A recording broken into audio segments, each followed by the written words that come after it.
잠깐, 영상 끄지 마세요. 지금 이 순간에도 여러분의 통장에서 일어나고 있는 일이 있어요. 어? 우리 아들한테 매달 보내는 200만 원. 이게 문제가 될까? 혹시 이런 생각 해보신 적 있으신가요? 실제로 한 어머니가 아들에게 10년간 매달 200만 원씩 보냈다가 어머니가 돌아가시고 나서 무려 3억 4천만 원의 증여세 폭탄을 맞은 실화가 있어요. 여러분 안녕하세요. 오늘은 절대 놓치면 안 되는 가족 간 계좌이체에 숨겨진 함정에 대해 말씀드릴게요.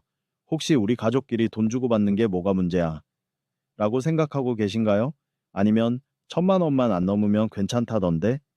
라고 알고 계신가요? 그렇다면 정말 위험합니다. 왜 위험한지 지금부터 차근차근 알려드릴게요. 먼저 충격적인 사실 하나를 말씀드릴게요. 세무서에서는 가족 간 돈거래를 보는 순간 무조건 증여라고 봅니다. 무죄 추정의 원칙? 그런 건 없어요.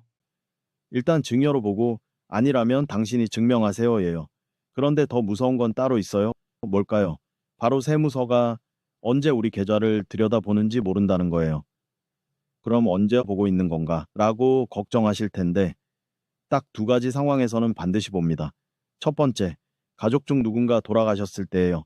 상속이 발생하면 고인의 지난 10년간 모든 계좌 거래 내역을 샅샅이 들여다봅니다. 마치 돋보기를 들고 꼼꼼히 살펴보듯이 말이죠. 그런데 여기서 더 중요한 사실이 있어요. 증여세는 언제까지 물릴 수 있을까요? 만약 증여세 신고를 제대로 했다면 10년. 그런데 아예 신고를 안 했다면 무려 15년까지 거슬러 올라가서 세금을 물릴 수 있어요. 15년 전 일도 지금 발각되면 세금을 내야 한다는 뜻이에요. 쉽게 말해서 15년 전에 증여받은 돈이라도 지금 발각되면 세금을 내야 한다는 뜻이에요. 그것도 원래 세금에 가산세와 이자까지 붙어서 2배 이상을요. 두 번째, 부동산을 사고 팔 때 자금 출처를 물어볼 때예요. 이 돈 어디서 났어요? 라고 묻는 거죠. 실제 사례를 하나 더 들어볼게요. 서울에 사시는 한 할머니가 손자의 부동산 매입으로 5천만 원을 주셨어요. 그런데 증여세 신고를 깜빡하셨죠. 14년이 지나서 할머니가 돌아가시고 상속세 조사 과정에서 이 돈이 발각됐어요. 원래 증여세만 내면 될 걸 14년 동안 쌓인 가산세와 이자 때문에 무려 1억 2천만 원을 내야 했답니다. 원래 세금의 2배가 넘는 돈이었어요. 그럼 어떻게 해야 하나요? 라고 물으시겠죠? 지금부터 해답을 알려드릴게요. 가족 간 돈거래는 크게 두 가지예요. 그냥 주는 돈, 즉 증여와 빌려주는 돈, 대여입니다. 그런데 빌려준다고 우기려면 조건이 있어요. 뭘까요? 차용증을 써야 해요. 하지만 차용증만으로는 안 돼요. 왜냐하면 세무서에서 이렇게 묻거든요. 정말 갚을 능력이 있어요. 실제로 갚았어요? 그런데 여기서 정말 중요한 정보. 또 하나, 2억 1,700만 원 이하 금액까지는 부모가 자녀에게 무이자로 자금을 빌려줘도 증여세가 나오지 않아요. 이것은 국세청과 세무 전문가들의 공식 견해입니다. 왜 그럴까요?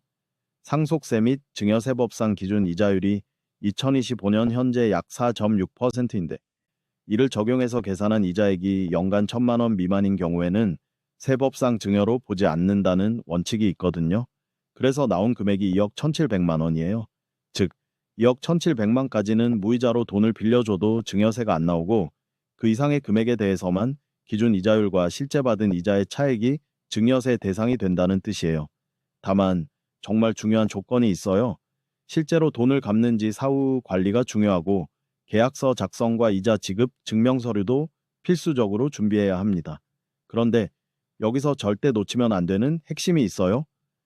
약속한 상환이 지켜지지 않고 미상환 상태가 계속되면 무이자로 빌려준 것이 아니라 증여로 보게 된다는 겁니다. 따라서 무이자 대여 금액과 함께 상환 여부 및 차용증상 기재한 내용과 실제 이행 상황이 증여세 부과 판단에 결정적인 영향을 미칩니다. 이 부분이 해당 사례에서 핵심 차이점이에요. 실제 사례를 들어볼게요. 한 아버지가 아들에게 1억 5천만 원을 무이자로 빌려주면서 2억 1,700만 원 이하니까 괜찮겠지 라고 생각하셨어요. 차용증도 제대로 썼고 상환기한도 3년으로 정했습니다. 그런데 문제는 그 다음이었어요. 3년이 지나도 아들이 원금은 한 푼도 갚지 않았고 아버지도 재촉하지 않으셨죠. 5년 후 상속세 조사에서 이 거래가 발각됐는데 세무서에서는 실제로는 갚을 의사가 없었던 것 아니냐 이건 사실상 증여다라고 판정했어요. 결국 1억 5천만 원에 대한 증여세를 내야 했답니다. 2억 1,700만 원 이하였지만 상환하지 않았기 때문에 무이자 대여 혜택을 받을 수 없었던 거예요. 은행을 생각해 보세요. 은행이 돈을 빌려줄 때 소득이나 담보를 안 보나요? 가족이라고 다르지 않아요. 여기서 재밌는 비교를 해드릴게요. 세상에는 무전유죄, 유전무죄라는 말이 있잖아요. 그런데 가족 간 동거래는 정반대예요. 유가족 유죄죠. 가족이라서 더 의심받는 거예요. 그럼 이제 핵심 질문입니다. 어떻게 해야 안전하게 가족 간 동거래를 할 수 있을까요? 여기서 정말 중요한 팁 3가지를 알려드릴게요.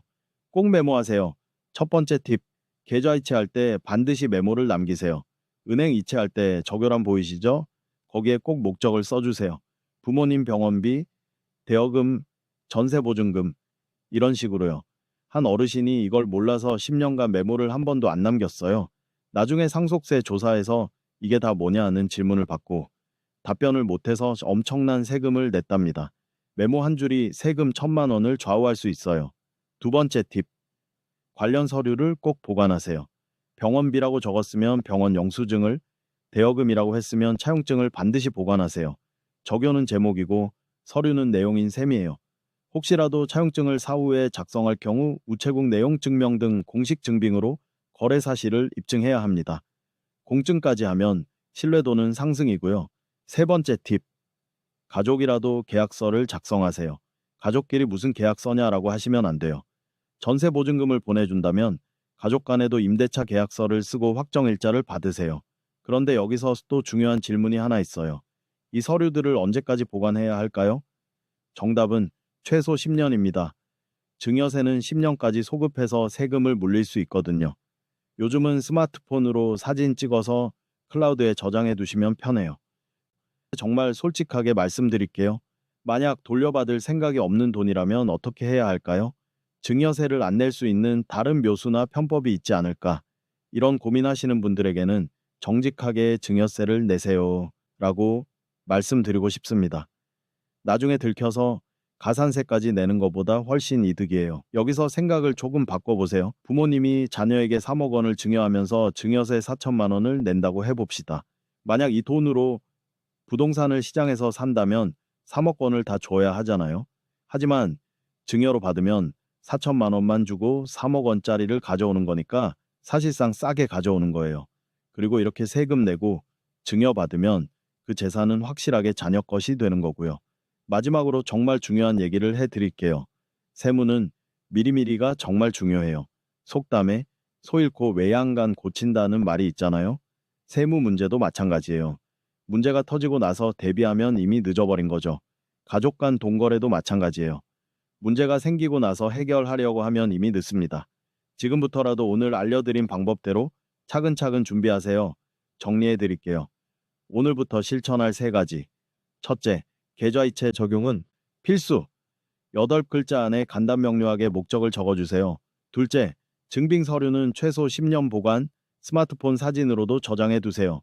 셋째, 정말 주는 돈이라면 증여세 신고, 편법보다는 정직이 결국 이득이에요.